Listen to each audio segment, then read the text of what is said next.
Welcome to the Practice Leader Podcast. I'm Dr. Dave, and today we're going to talk about going from practice boss to leader. And for some of you, you may have heard of this concept before. And the reason why I have this as an episode and why I think it's so important is because so many chiropractic offices are run by bosses and not leaders. And I'm not calling you a boss, but as you're listening to this show, hopefully it helps you uncover where you are at in your leadership. And I think you'll find out some very helpful things that will help you grow your practice in a way that does not rely on you. The biggest difference between a business that is run by a boss, where the boss tells the team what to do, and the boss is the person in charge, they're the person that makes all the decisions, to a leader, which, I like to talk about Elon Musk when I talk about this topic, because when you even think about, and we're not talking about his political affiliation, but when you talk about SpaceX, for example, Elon Musk is not the boss to the scientists that are there building the rocket ships, right? He's the leader, giving them the tools that they need for them to build the rockets. And so for you guys, as you're running practices, and if you're listening to this and you're a team, this will be helpful for you as well. If you're running a practice and you're trying to control everything and tell everybody what to do, and this person does this and this person does this, right? And you're not giving your team the ability to work and play in a sandbox, your practice will never grow above where you are at, if that makes sense, right? So if you don't step into leadership, your team doesn't step into leadership, right? And so I want to show you the different levels of leadership. And this is something you've probably heard John Maxwell talk about, other people talk about. I'm going to make this very specific to chiropractic offices and talk about identifying where you're at, right? Getting a good picture of where you're at. And then what are some of the tools to grow into that next place? Now, if you're listening to this, you're a leader, okay? If you're on this podcast, you're listening to this podcast, you want to get better, you're humble, you're hungry, you're coachable, you're willing to grow, you are a leader. There's levels though, right? A leader of a $3 million practice versus a leader of a $500,000 a year practice is very different. It can be the same person, but we must evolve. And so we're always attending events and going to seminars and all that stuff, learning how to run our practices better. But at the end of the day, the biggest thing that's going to affect your practice is your ability to lead. Some of you have been thinking about this, man, I got to get better at this. I got to get better at this. This is the day, right? This is the day where I want you to help identify where you're at. I think awareness is the biggest part of growing as a leader. Is where am I at, right? What are the things that I'm strong at? What are some things that I'm weak at? And what do I need to be doing to grow? And so I want to give you an example of what a boss-driven practice looks like. So Dr. Mark was a client of mine, successful 500 patient a week practice, fully booked schedule, respected in the community, but he's missed his daughter's last 3 softball games. He eats dinner at a desk reviewing notes, hasn't had a real vacation in 2 years, texts the staff on weekends to talk about Monday's schedule. The problem is Mark built a job, not a business. He's a boss managing the business, not a leader developing people who own their own roles. If there's one thing that I want you guys to understand from me as you listen to my shows, is that the way to build a successful practice is you to be the leader and you to help your team win the game. You right now, if you're the boss, you're Michael Jordan, and you are also the coach. And so you need to be in on every play, right? And you also need to know what the office is running and be looking on the outside, right? What happens though is we start practices, life gets busy, right? Practice gets busy. Sometimes we start having kids, things like that. And we just stay in this boss role, this superhero role that does not allow us to, we're not working towards something, if this makes sense. We're not working towards something that will allow us to step out ever, right? We're just going in and the hamster wheel is still turning because we are building a practice, or what I like to call a startup, a never-ending startup. A startup business is a business that relies on you to function, versus a leader-led business is a business that is working towards you not being able to be in the practice all the time, okay? Now let's fast forward afterwards. A leader that I worked with, Dr. Jennifer, $2 million practice, multiple docs. She was on a vacation in France for 2 weeks, Europe trip. She had France, a couple other areas, no phone calls. She never misses her kids' games. She's home by 5:30, and the practice actually grew while she was gone. New patients were converting. Now, you're like, Dave, that is a dream world.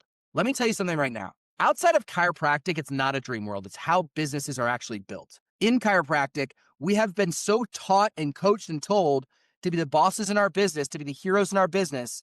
And look at where it's gotten us, right? Look at where chiropractic is at right now, right?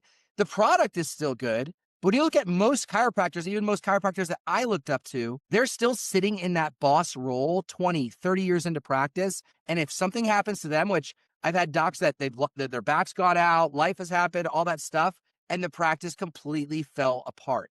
Okay. And so this is probably up to this point my most significant episode, because this is the most important thing that you need to study and learn for the practice to actually scale, right? For you to be a practice leader, right? It's why I created this podcast. This is the most important thing. So let's jump in. So there are 5 leadership levels, okay? I'm going to break down each of those levels, which I think will be helpful for all of you. And we'll really focus on levels 1 through 3 today.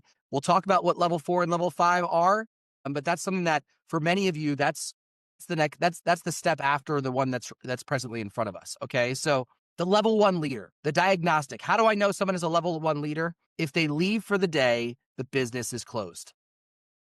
Okay. And a good assessment question is, how much of your day is spending tasks on things that only you can do? And for most people that are level 1, they're spending their 80 to 100% of their time working on tasks that only they can do. Now, if you're listening to this, you're like, Dave, I've only been in practice for 6 months or for a year. You need to be the boss, right? So that's okay, right? The boss is, I'm going to do it myself, right? We'll talk about more of the keys to up level, but let's jump on to number 2. So the key, the strength of the boss is, I'm going to do it myself, right? The challenge is that if you never move past this level, you'll always be doing it yourself. Okay. Level 2, the level 2 leader. And as I'm going through this, guys, there's if you click at the bottom, I'm going to add a link to this playbook so you can follow along with me. The level 2 leader, they can lead. Here's the diagnostic. Here's how I know someone is at level 2. They can lead for several days without significant drops in the practice. Okay. The assessment question that I want to ask you is, how would you describe your team's ability to solve problems without you? And your answer, if you're at level 2, would be, they handle routine issues, but need me for anything complex. Okay. Your skill is working in the business, not on the business. Okay. So you're not doing everything yourself anymore. You've started to bring on some team members, but you're working in the business versus on the business. Now, you can probably think of some people that have moved to level 3. Now you're going from a leader. Level 2 is the manager. Level 3 is the impactful leader. This is where things start getting good. So how do I know that someone's an impactful leader, a level 3 leader? Is they're like, Dave, I got an associate in the office and I can leave for a couple of weeks and the office keeps functioning, does well, right? And the assessment question that I would ask you is, who makes the strategic decisions in your office? And your answer would be, again, if you're at level 3, I make the final decisions, but the team provides significant input and owns implementation. This is a good office. This is where most offices are at. This is the $1 to $3 million practice. This is where most offices kind of peak, right? Is they can leave the office, which is a good thing. They can leave an office for the season, but over time, the office starts to still decline when they're not present. I'm going to just jump into level 4 and level 5, but for many of us, if not all of us, we haven't made it to level 4 or level 5. Level 4 is we can be removed for months without drops. And level 5 is, let's see real quick. Level 5 is you can leave the business for a year and the business grows, right? Level 5 is you're multiplying leaders, right? Level 3 is you start getting top level talent. Level 4, you're really developing them and they're coming and running the business. And level 5, you're running multiple businesses, right? You might know some people that have a practice. They have a couple practices. They have, some real estate. They're doing things outside of chiropractic. They're building multiple teams, right? They're leaving legacy, right? That's the goal for all of us is level 5. But most chiropractors sit in level 1, level 2, and a few of us in level 3. And so a couple of critical questions that I want you to ask yourself that I think is very important. In terms of your business dependency, it's what happens to your business when you're away for a full week, right? In terms of daily operations, how much of your day is spent on tasks that only you can do? We have not passed over tasks, allowed team members to take on tasks. Team capability. How would you describe your team's ability to solve problems without you? These level 2 and level 3 offices, their team is solving the problems for them, right? Your team is innovating, right? Why offices don't scale is because we're the only ones that are innovating. We're the only ones that are thinking. The way that offices go from a boss-led office to a leader-led office is great team that start owning their positions and thinking for themselves. Guys, this is how we run a business, not a startup, right? A lot of lot of chiropractors are still in startup mode. They're still, the business completely relies on them. They have team members that do their bidding. That's startup mode, right? Your goal to create a sustainable business is to work yourself out of a job as quickly as possible, right? Or as efficiently as possible. How do you do that? Other people to play the position. So this might, you might be like, Dave, this is not that complicated. It's not. But for most of us, we haven't been taught this, okay? Another question to ask, how are your business processes documented so that someone else can go and do it well, right? How much of our processes are in our head, right? And we've not written them down. There's no excuse to not have our processes written down now. We have AI, you can use Claude, you can use Grok, you can use ChatGPT. You can map out the processes in the office so the team knows exactly what each process is. Vision clarity. How clear and compelling is your long-term vision? A lot of us are trying just to get into next week or next month or the end of the year. We need to be thinking forward. You'll notice that as you move up in levels of leadership, you're thinking more longer term. You're able to see further.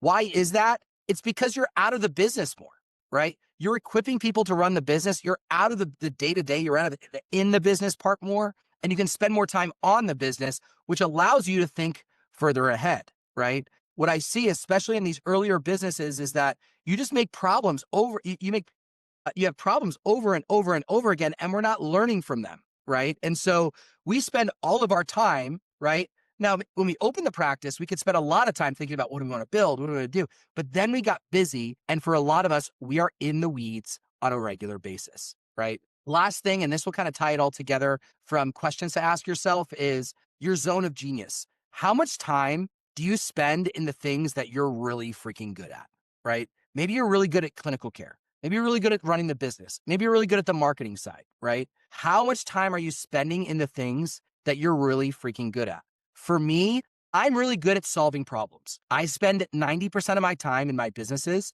solving problems, right? Or the people that I work with. I like getting complex problems and solving complex problems.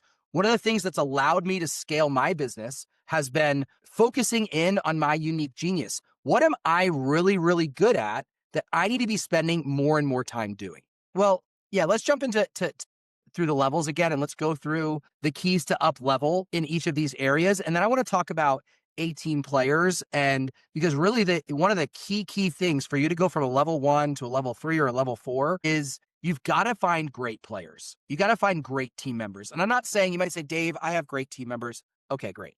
What I'm saying when I talk about great team members, though, are people that are willing, that want to grow with you, right? People that are hungry and humble and willing to grow, right? Because business is about innovation. Scaling is about innovation. The practice and what it looks like now will look very different in a year from now. It should look different in a year from now because you and your team members are all focusing on making the process better and innovating, right? Most of us spend our time just in the weeds trying to handle what we have in front of us, okay? So let's talk about the boss, the level 1. If you leave for a day, your business is closed. Hey, if you kind of stayed small for a while and you're like, man, I've been stuck at this point, you're stuck in do-it-myself mentality. You're afraid of risks, okay? And so there's 4 things that I want you to be thinking about if you're at level 1, right? You cannot leave the business for a minute, okay? Number 1, you need to start thinking about, what are you uniquely good at?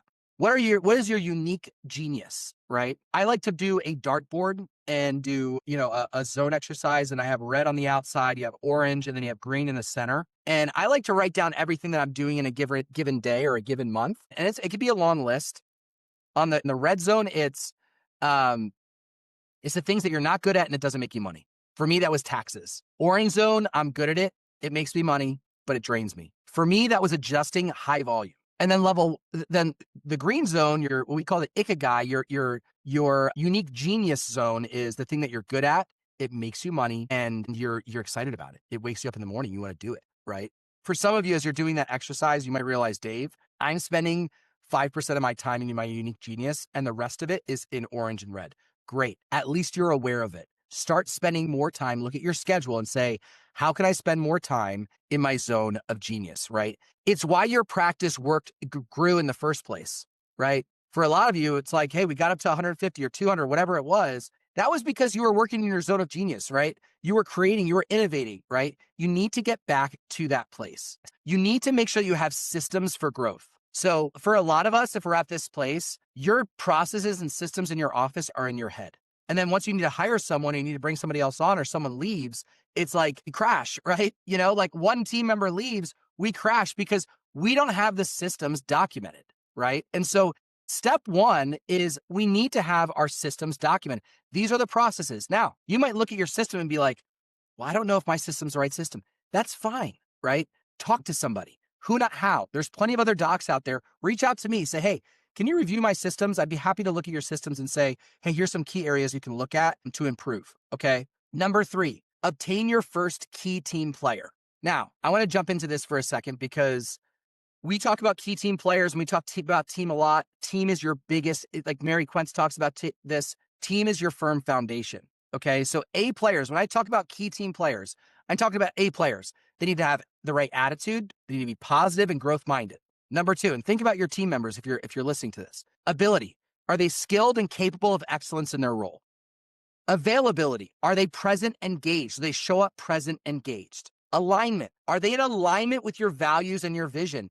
Do you want to run together? Guys, we have to understand that it's so much more about our team than about us. And once you understand that, you essentially are upgraded into level 2. When you can understand that, it's just about as much about our team as it is about us, because it's not your vision that's going to get the practice to where it goes to, right? I mean, that's certainly part of it. Is your team alignment with that vision? Does your team want to run with you for that vision? When I was in practice with Mary Quentz and Stephen and Dr. P. Camiolo, we all were in alignment with the vision. We all knew where we were going. We were all helping each other get to that place, right? You might have a team member that you're like, they're not in alignment. They're just here to pick up a paycheck. That's not going to work, right? That person needs to go pretty quickly, right? Because when someone's just coming in just to clock in a 9 to 5, you will not innovate, right? Think about, like, again, I go back to SpaceX and how much they've innovated and grown so fast. It's like the reason that they've been able to do that is because they share the same vision together, right? We want to get to space. We want to get to Mars, right? They have a vision and everybody's on the same page, okay? And then achievement, they're consistently exceeding expectations. There's a friend of mine that was an assistant at a very large company, or the company that was small at the time, but he worked his way up to the CEO of this very, very large company that I previously worked with. And he was always exceeding expectations. He was consistently, even as an assistant, he was consistently exceeding expectations. In our offices, it's not my favorite person gets uprated or I'm going to hire this person because I like this person. It's a meritocracy, right? It's a meritocracy. And so A players have all of those attributes and they're the right person in the right seat. Okay. And we'll go deeper into team here soon, but we oftentimes will hire people and they're not the right fit for the role. So we make a role for them. Right person, wrong seat, right? You don't make a role for somebody. You have a role that the practice needs, and you find someone to fill that role. Okay. A lot of us have, if you have someone that you're like, they have great character, they're really hungry to grow, blah, blah, blah, but they're terrible at their job, right person, wrong seat. And you really, and you need to be okay with releasing a B player that is the right person in the wrong seat because you just don't have a seat for them. Okay. So let's go back to level 1, keys to up leveling. You want to discover your unique genius, build systems for growth, obtain your first key team player. Okay. This is in business. This is not just in chiropractic. In business, you want to get your first right hand, right? For me at 3X Practice, my business at 3X Practice, that was Mary. Mary was my right hand. We worked together. We are like partners together. We are in full alignment together, right? And so the first thing when you're obtaining your first key team player, and you might be listening to this and be like, it's just me, or I have one other person, I'm not sure about them. Your first key team player, when you do that exercise of this is what I'm really great at, your first key team player should do all the things that you're not good at and they're strong at, right? Because we have a tendency sometimes, especially early on, to hire people that are like us. You're not looking for that. You're looking for someone that has super hungry, willing to grow, and they're skilled at the things that you're not skilled at. If you're more creative, you want someone that's more systematized. Or if you're more systematized, you want to have someone that's more creative. Make sense? Last thing, for level 1, if you're the boss and if you leave for a day, the business closed down, I encourage you to cultivate humility and curiosity. I think sometimes earlier on, the more that I've developed as a leader, the more I've realized how much I need to grow, how many areas there are that I need to grow in. And it only came when I was humble. So you might think, oh, well, man, we have success, or we've done this, whatever. When you can have a humility and curiosity, and be open to asking for advice and getting feedback, bringing on a coach, being trained by a coach. Having that humility and curiosity is super important for that level 1 boss to move to level 2. Now let's talk about level 2. Level 2, you can leave for several days without significant drops. This means that you've probably got an associate in the office. Your team is on track, right? Your team can handle routine issues, but you're still spending the dominant amount of time working in your business versus on your business. You'll notice that level 3, we start talking about leadership. Level 1 is boss and manager. Level 3, we talk about leadership. Why do we talk about it at level 3? Because you actually have time to be a leader, right? At level 2, the business is growing. You've hired on that key team player. And these are natural stages, right? So don't judge yourself for being at a level 1 or level 2. These are natural stages. The business got busy. Now you're spending all your time working in the business and not on the business. Okay. Here are the keys for you to up level. Number 1, you need to have a crystal clear vision. Okay. This is where we have to start thinking forward, not being reactive and just doing stuff because it's like, oh, we gotta get patience. We're gonna do this. We gotta do this. We gotta get this.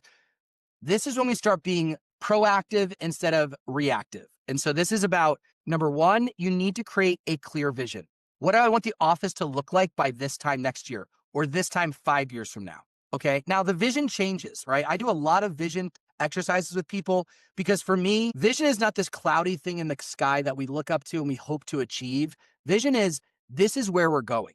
This is why a lot of offices at this stage stay the same, is because they just keep going around the hamster wheel. There's no plan, right? The plan is, let's see if we can get enough new patients to stay open the next month, or next 2 months, right? We need to start at level 2. You've got to start thinking ahead. Level 1, you're just trying to get the thing started, right? But level 2, we've got to start thinking ahead, okay? The second thing is you need to onboard and develop A player talent. This is where we start the talent development process, right? So think about it like this. You are the 94 or 95 Chicago Bulls, and you're Michael Jordan, and everybody else on the team, you have 3 players in your team at this time, right? And the other players in the team, you're also playing their role, right? Like, they're A players, they have a lot of talent, but you're still jumping in, you're sitting doing this, doing this, doing this. The goal for this level is you need to start developing your team. Team members that are developed, 18 players that are developed, never leave. And every day that passes, they are better and better and more effective in their role. And so onboarding and then developing A player talent, so critical. I know it takes time to develop people, guys. It's so critical for your practice to be able to start moving in the direction of a leader-led asset and not moving. If you don't develop the team, it's fine. You just stay at this level. You will stay at the manager level forever because it will always come back to you and always rely on you. It takes time to develop team, but it's the most important thing that you can do at this level. Next thing, master your business operations, okay? This is about knowing what your cost per visit is, knowing what your lifetime value of a customer is, knowing what your conversion rate is, right? KPIs, knowing what the numbers are of your practice. It boggles my mind how many chiropractors do not know their numbers, right? Key numbers, like what's your profit? That's it. Like, what's your profit per adjustment, right? Even that would be so powerful for you to know what's going on. Now, if you really want to get good, though, you need to be tracking things like how many new patients are coming in, how many are showing up for day 1, how many are showing up for day 2, how many are converting, how many people are converting into lifestyle care, how many are completing their care plans and then converting to lifestyle care. These are things that we need to track because as you move more and more into the leader, your goal is to zoom in, work on something that's not working, and then zoom out. Zoom in, work on something with a team member, helping them, zoom out, right? That's the goal.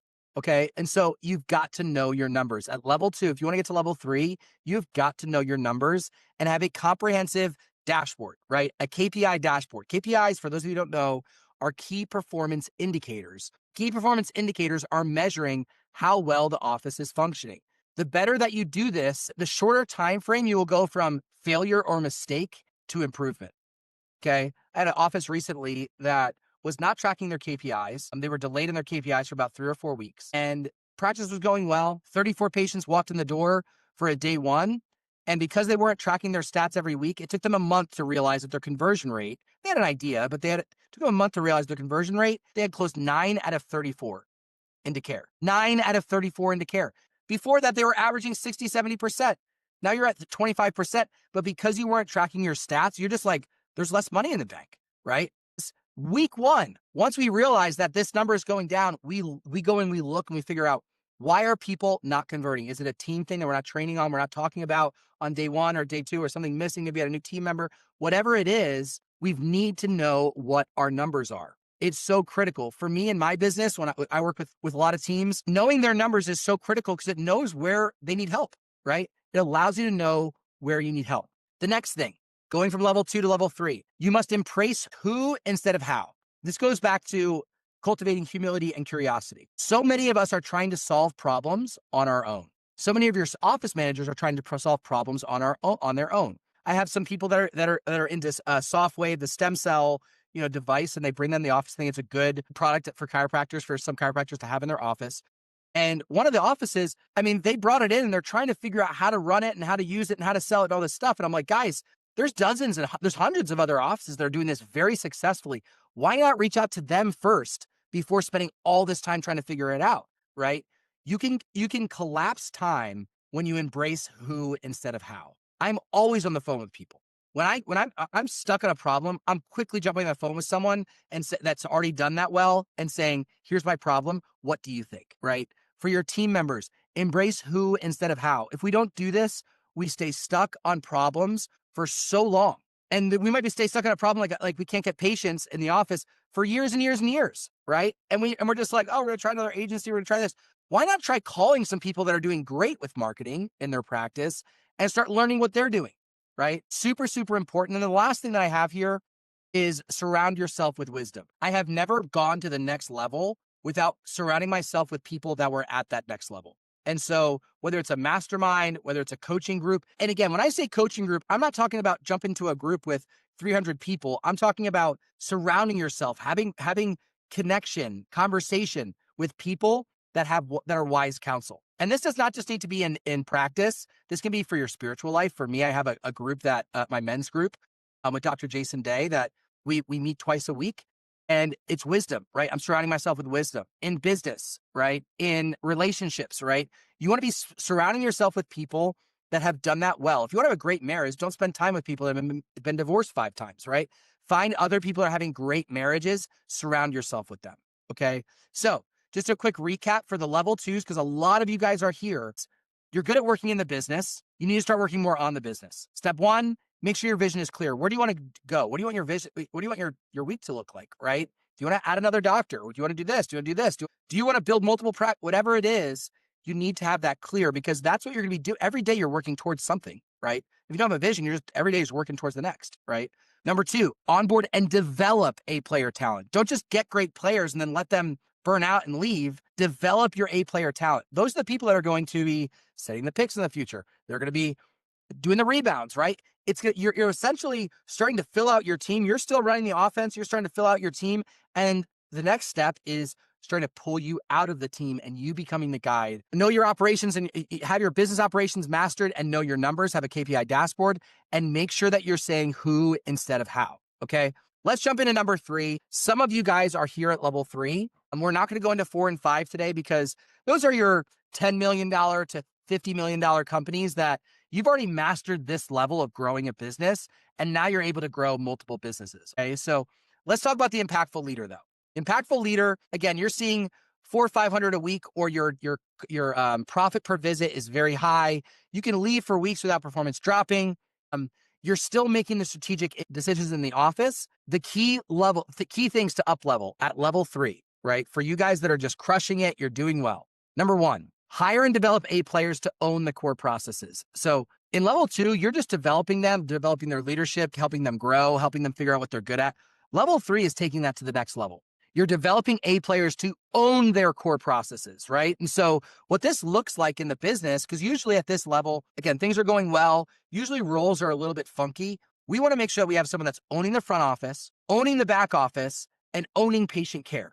We have a lot of people that hire docs, or you hire associates at this point, and you hire someone that is very young, that has no potential to run patient care. If you're at this place and you either don't have a doc or you have a doc, you need to look at your doc and say, is this person coachable, hungry, and could they become the head of patient care? Because at the end of the day, guys, the goal of scaling, like how you scale a practice, is putting team members into positions that they own. Stop thinking about this like a chiropractic office. Let's simplify this, right? We have a restaurant. We need a cook. We need someone to bring to serve the food. and we need someone to welcome people in the front, right? We've got to have people that own those core processes. By owning it, it means they don't just do it, they're accountable for it. They're accountable for making it better. They're innovating before things start to get bad. It's your front desk seeing that the bays are getting backed up, and your front desk is already thinking about ways to improve that. They're coming to you with solutions, not questions, right? That's what an A player that owns their core processes looks like. Number two, you really want to start mastering long-term decision making. This is when you stop making bad hires. You're hiring people fast because we need something right now. You're firing people slow because you love them. This is when you're making long-term strategic decision making. I know where I'm going. I'm trying to get a handle of this. The team knows their roles, and I can spend 20, 30% of my time outside of working in the business. I'm able to work on the business. I can think ahead, right? It's okay. Our office is at 260 visits. It's just me. I need to bring on another doc now. Yeah, I need to start looking for another doc right now because it's going to take me 6 months versus waiting until you're absolutely slammed, you're overwhelmed, your family life is struggling. Okay, I'll bring on a new doc, right? Long-term strategic vision decision making. It's not just having that vision. It's I'm actually making decisions based on that vision, and I'm thinking long-term. Okay. I'm starting to think in years, not in days and months, right? You want to be the whole idea about the talent, the special thing about the leader is to be able to see forward, to know where we're going and be like, we got this, right? And then the last thing I have here is develop deep relationships with wise leaders. The further you move up in leadership, the more complex the problems get and the challenges get. You need to have close, deep relationships with wise leaders. I have people in my life that multiple times a week, I have scheduled calls just with them to jam on things, right? Why is that important? Business gets tough, right? Challenges happen, whether it's in the business or the personal life, challenges happen. When you don't have wise leaders around you, and it's even worse if you have a bunch of yes people around you, right?